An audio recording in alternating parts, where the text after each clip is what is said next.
여러분, 오늘 하루도 고생 많으셨습니다. 퇴근길이신 분들은 시원하게 맥주 한잔 하시면서 편하게 들어보시죠. 워룸에 오신 것을 환영합니다. 본격적인 이야기에 앞서 컴플라이언스 원칙부터 명확히 받고 가겠습니다. 본 방송의 모든 데이터와 분석은 투자 판단을 위한 참고용일 뿐이며 최종적인 책임은 철저히 투자자 본인에게 있다는 점 다들 아시죠? 자, 요새 시장의 노이즈가 참 많습니다. 뻔하디 뻔한 엔비디아 찬양이나 그저 그런 HBM 이야기. 솔직히 이제 좀 지겨우시잖아요? 그래서 오늘 이 시간에는 제가 23년 동안 현업에서 구르며 터득한 퀀트 데이터와 매크로 경제 흐름을 싹 다 긁어 모아서 2026년 반도체 시장의 진짜 돈맥 경화가 대체 어디서부터 터져 나오는지 그 날것의 메커니즘을 아주 낱낱이 해독해드리겠습니다. 자, 이 숫자부터 한번 보시죠. 54테라바이트.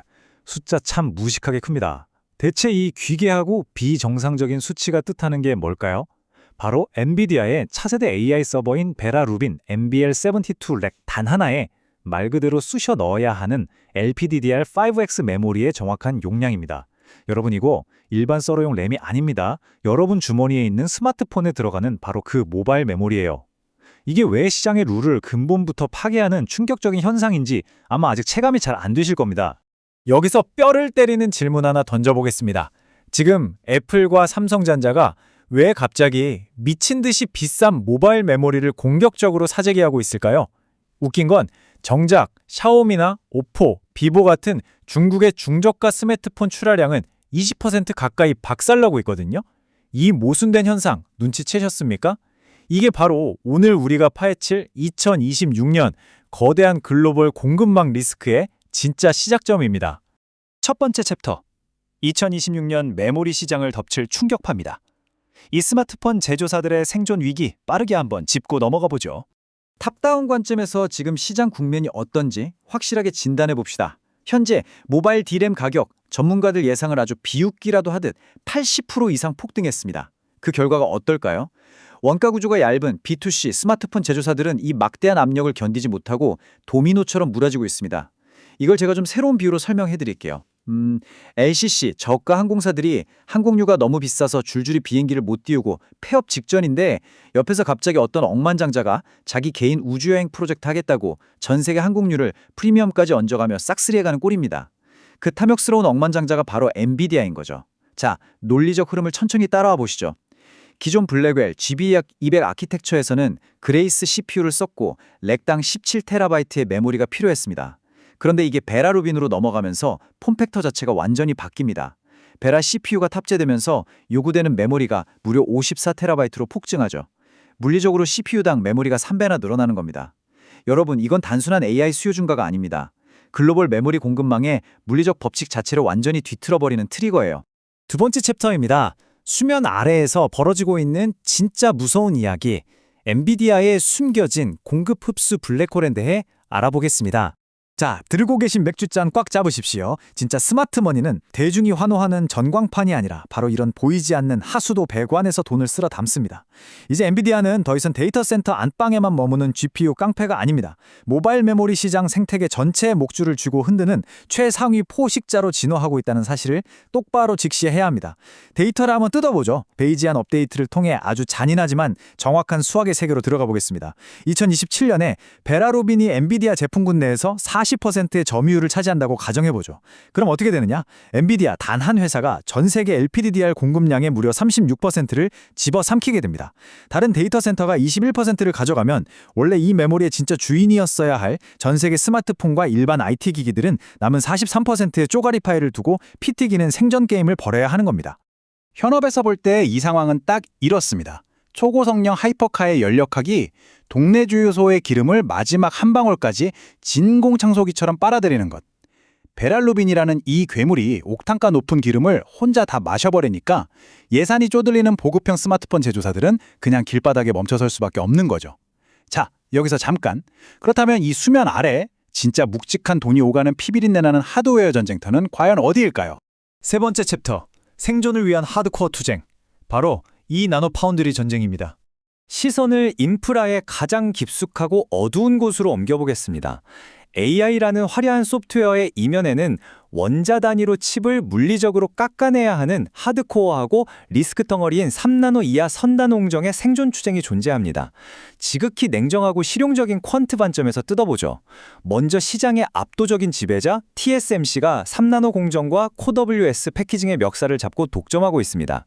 여기에 맞서 삼성전자는 미국 테일러 팹을 통해 2나노의 문자 그대로 사활을 걸었죠. 최근에 엔비디아의 그루크나 테슬라 AI5 물량 수주 논의가 나오는 것도 결국 이 2나노 수율 안정화라는 아주 얇은 생명줄에 모든 게 달려있는 겁니다. 죽은 줄 알았던 인텔은 또 어떻습니까? 18A 공정과 하이 NA EUV를 앞세워 애플 물량까지 넘보며 아주 맹렬하게 부활을 시도하고 있죠. 그런데 재밌는 건 이미 한물 같다고 평가받던 성숙한 레거시 공정들조차 가만히 있지 않는다는 겁니다. 데이터 센터에 들어가는 전력 반도체, 즉 PMIC 수요 폭발을 핑계 삼아서 슬그머니 단가를 10%씩 올려치고 있거든요. 이런 숨막히는 제조 병목 현상이 지금 파운드리 섹터 전체의 밸류를 위로 멱살 잡고 끌어올리고 있는 겁니다. 네 번째 챕터. 사실 진짜 병목 현상은 따로 있습니다. 바로 패키징이죠. 현업에서 구르다 보면 진짜 끔찍하게 느껴지는 병목은 웨이퍼 깎는 게 아닙니다. 웨이퍼 위에 칩을 미세하게 인쇄하는 건 차라리 컨트롤 가능한 쉬운 영역에 가까워요. 다 깎아낸 칩들을 하나로 조립하는 이 후공정, 패키징이야말로 2020년 반도체 산업 전체의 한계 속도를 결정짓는 최악의 악몽입니다. 상상해 보십시오. 대륙을 횡단하는 최첨단 고속철도망을 수십조 원 들여서 쫙 깔아놨는데 정작 종착역인 서울역 플랫폼을 규제 때문에 1차전 마을버스 정류장 크기로밖에 못 짓는 상황인 겁니다. 기차가 아무리 날고 기어도 승객이 내릴 수가 없어요. 이게 바로 지금 천문학적인 연산 속도를 자랑하는 GPU와 그걸 받쳐주는 HBM 메모리 사이에서 벌어지고 있는 아주 끔찍한 데이터 교통 체증의 실체입니다. 그래서 이 답답한 병목을 뚫어내기 위해 기술의 청사진은 거의 강제적으로 진화해야만 합니다. 이 논리 구조를 빠르게 한번 따라와 보시죠. 1단계, TSMC의 실리폰 인터포저 기반인 CoWS가 비용과 면적의 물리적 한계에 부딪힙니다. 2단계, 그래서 배선을 억지로라도 넓혀보는 CoWSL과 R 구조로 넘어가죠. 3단계, 그것도 모자라니까 아예 웨이퍼가 아닌 패널 단위로 칩을 크게 찍어내는 코포S 구조로 속도를 높입니다. 그리고 마침내 궁극적의 4단계, 1.6T라는 괴물 같은 네트워크 속도를 감당하려다가 서버 구리선이 다 녹아내리는 걸 막기 위해서 결국 구리를 뜯어내고 빛으로 데이터를 쏘는 코패키시드 옵틱스, 즉 CPO 기술로 넘어가야만 하는 논리적 귀결에 도달하게 됩니다. 이것이 차세대 반도체 지배구조의 거대한 해자입니다. 자, 그럼 이 모든 걸 돈으로 환산해 봐야겠죠? 5번째 챕터, 퀀트 밸류에이션과 멀티플입니다. 여기까지 산업의 구조적 해자와 함정을 파악하셨다면 이제 이 막대한 자본적 지출, 캐펙스의 대이동을 기관 투자자들의 냉혹한 장부에 찍히는 실제 주가 배수로 번역해봐야 합니다. 현재 시장의 타겟팅을 보면 23년차 PM의 잉여 현금 흐름 분석이 싹 다 반영된 최전선의 결과물이 나옵니다. 2020년 글로벌 자본은 이미 메모리 섹터를 EV/EBITDA 5.0배, 파운드리를 13.2배로 잡고 강력한 리레이팅을 진행 중입니다. 주요 카탈리스트를 보시죠. 2나노 수율 회복과 HBM4 밸리데이션 촉매를 품은 삼성전자는 43만 원의 타겟을 잡습니다. LPDDR5X의 프리미엄을 독식하며 안정적인 장기 계약을 쥔 SK하이닉스는 275만 원이죠. 그리고 이 거대한 장비 투자의 낙수 효과는 국내 전공정과 파운드리 증설의 직격탄을 맞는 PSK, 그리고 HBM과 CoWS 패키징 KP의 증설의 핵심인 PSK 홀딩스 같은 종목들을 구조적 장비 슈퍼사이클로 아주 강하게 끌어올리고 있습니다. 어느덧 마지막 6번째 챕터네요. 제일 중요한 냉정한 액션 플랜과 확률적 시나리오입니다. 여러분 다시 한번 명심하십시오. 시장은 수정구슬로 내일의 주가를 족집게처럼 맞히는 무당의 영역이 절대 아닙니다. 철저히 데이터를 기반으로 한 확률적이고 알고리즘적인 자본 배분의 무대일 뿐입니다. 이 확률적 시나리오를 뜯어볼까요? 베어, 베이스, 불 시나리오를 결정짓는 절대적 기준점은 딱 하나입니다. 바로 엔비디아, 베라루빈의 2027년 시장 침투율이죠. 확률이 가장 높은 베이스 시나리오, 즉 40% 채택 시 글로벌 LPDDR 공급의 36%가 공중으로 증발하며 모바일 시장에 심각한 메모리 스퀴즈가 발생합니다. 그런데 만약 엔비디아가 가속 페달을 밟아 불 시나리오인 60% 점유율을 달성한다면 어떻게 될까요?